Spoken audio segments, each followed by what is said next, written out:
Welcome to the Moto XJ YouTube channel. I wanted to show you guys what I found here. So I was in the middle of kind of troubleshooting. I have a little bit of a water leak going on here on the back hatch. I got a 2001 Jeep Cherokee XJ.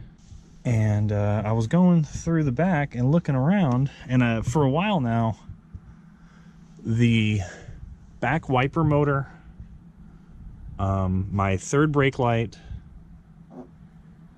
and my defrosters have not been working for a little while. And so I was thinking it was something in the wiring. I kind of had that idea, although the electric door locks did work. So one thing did work on the back hatch. Oh, and the little light, the dome light, wouldn't come on when the hatch was opened. So it's been like acting up for a while now. And it slowly kind of got worse and worse, and then all of a sudden I lost my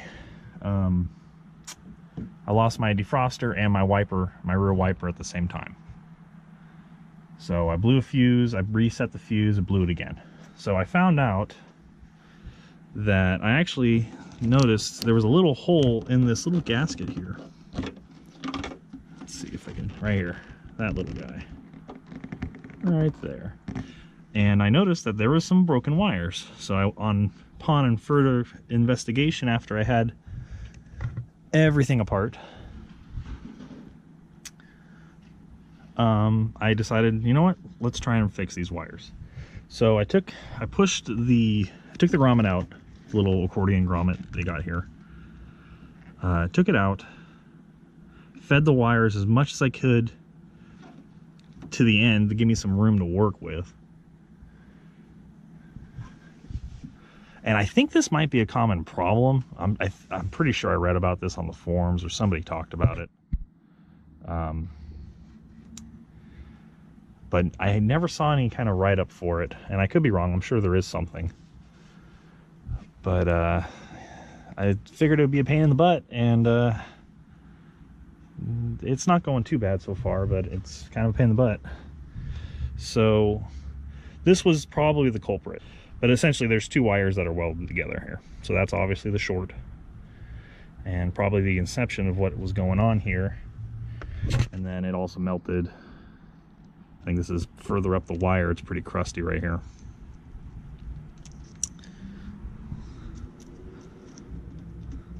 Also, some of these wires are a little bit damaged, but I'm not too worried about it, because I'm going to try and tape it up a little bit better when I'm finished. So right now what I got going on is I've been stripping some of the wires and trying to get them ready so I can solder them. I'm probably gonna not do it the best way, but more than likely I'm gonna solder in a little short lead, maybe 3-4 inches, just to extend these wires a little bit. You can't make it too thick, because everything has to go through this accordion joint right here, and or grommet. And you don't want to mess this grommet up, because it actually is going to seal right here. So if this is all messed up, it's going to lead to more leaking problems, which, looking at that leak pattern, might be part of my leaking problems. Actually, I might clean up all that dirt in there, maybe throw a little bit of clear silicones in there. Yeah, you know, that might be part of my leaking problem.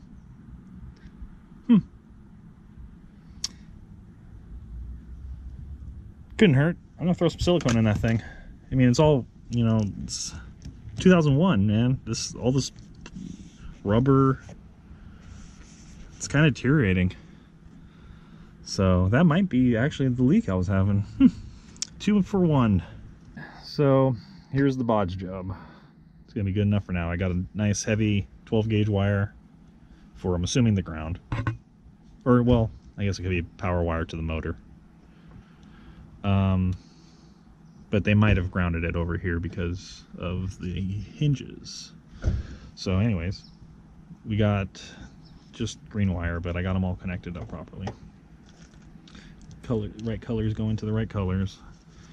So now I got to try and fish this back in and hook it up, see if it works. We got all the wires taped up. I tried to do what I can here to kind of protect them a little bit. So now we got to try and pull them through.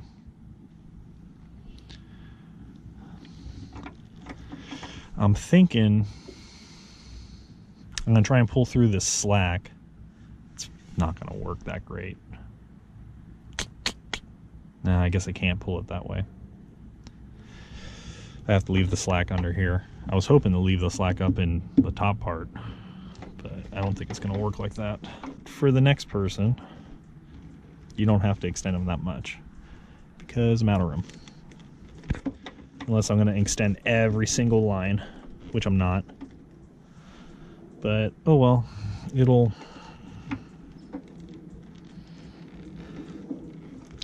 work, I hope. If that's the case, then I'm gonna go through it, and I guess I'll finish wrapping it and just leave the tails on this side as tight as I can.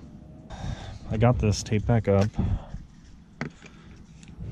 I got a little bit of this silicone spray. My plan is to get a little bit in there to help all this stuff slide through. So we got that. I don't want to lose that guy. Stay out here. All right.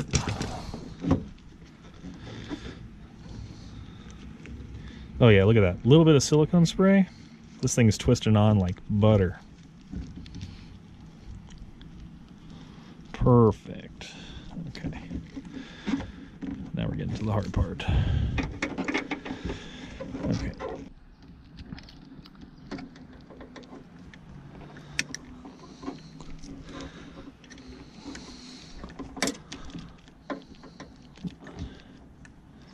Come on, little guys. Get in there. Oh, you're not going through, huh? What's going on? There we go. Okay. Need to get this guy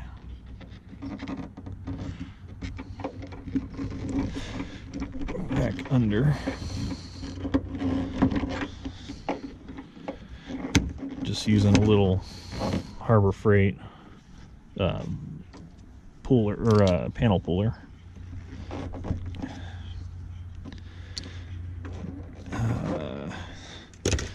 Before I let it go away, put some silicone. I kind of have a feeling this thing's going to give me a hard time. The obvious being, I have holes in these grommets. These should be replaced. I should probably go look for them, but that also is, oh, what a amount of work it's going to be to take all that hose out. Hose ain't going to be the hard part. But the hard part will be these connectors. These connectors, I don't have the tools to open them up, to pull the pins out, or to put new ones on. It goes into this big harness guy here that fits right into there. So this is a pretty one-off piece. And yeah, I could bypass it, put all new connectors on it. I don't got a whole lot of water damage. I got a little bit right here. But it looks like it's running down the track and it's settling out on these windows. Not mostly on the left side. So anywho, now I got to get this other side in. I got to get this one connector, which I believe is for the third brake light. Got to get this guy hooked up, shoved into there, because he just kind of rattles around. Which is this guy. Pretty sure. Yeah, he might have had a slot for him to go into. But so that guy just goes up into there. And but I also got to fish in all these other wires, connectors first. So it's going to be a little bit more difficult because they're all a little stiffer now. But hoping it's also going to be a fight to once I get them all fished in there, I'm gonna have to figure out how to grab them.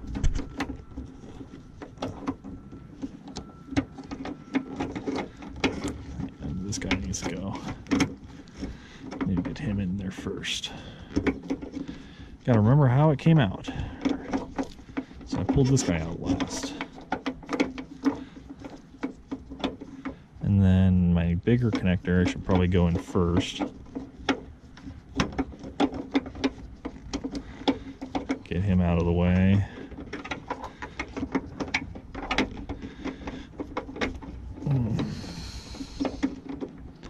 It's gonna be a fight. I can tell already. So these cables, they're already kind of stiff. But after my fix, they're a little bit more stiff.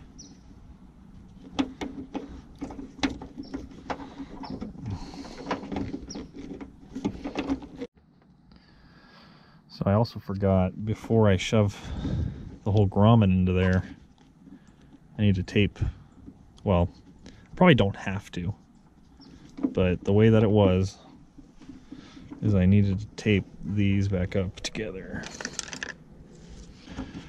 Okay, so that might help me shove all this back in here.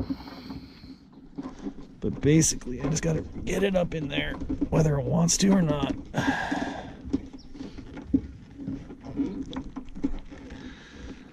Okay. So I'm pretty close. I think before I get it in there all the way, I'm gonna give it a little hit of silicone, just to help with the edge.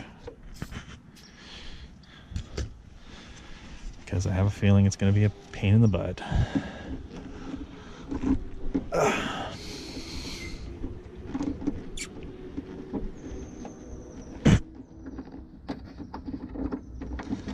Alright, so we're kind of jammed up on the inside.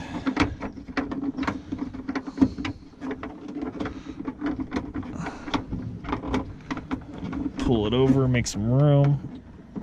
I think that's the third brake light. Now, I could open up the third brake light and I might be able to see some of this if I needed to, but then you're flipping the hood back and forth. All right, okay, cool. That went in together nice and easy. Beautiful. That's what I like to see. So that's what it kind of looked like, and I saw a bunch of broken wires. That's how I found it. So I'm thinking I'm gonna try and put some silicone in here. It's not gonna be great, but it was dripping pretty good. So as long as I can slow down the drip a little bit, I'll be happy with it. It's not terrible. So what I'm gonna do to kind of give it, to make sure it has some room, so I need to tape up this part, but I kind of want it to be, so it's going to tuck up like that. I think that's about right. Okay.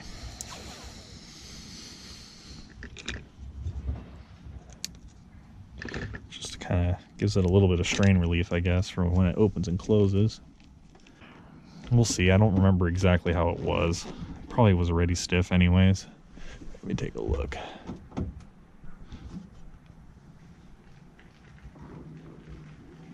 Oh, that ain't so bad. Because it kind of just accordions inward more than it actually folds. Alright, so we got this guy. And they're all regular automotive connections. So I need to tape these back up right here, so that way that holds in this one. These are all, this like tape that came from the factory. It's just falling apart. It's like almost like a bandage. Has like cloth in there. So we got, where's the big boy? He goes in the middle.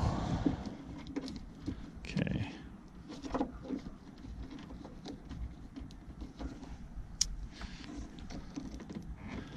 So I hope my soldering holds, but it could have been better.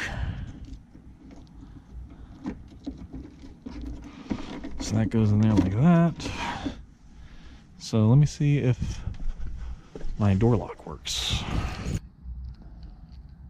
All right, door lock works. So that's working. So I know at least what was working is working. So my interior lights are on. But I'm wondering, did they go on when I plug those cables together, or they have a timer when you open and close the door? Okay.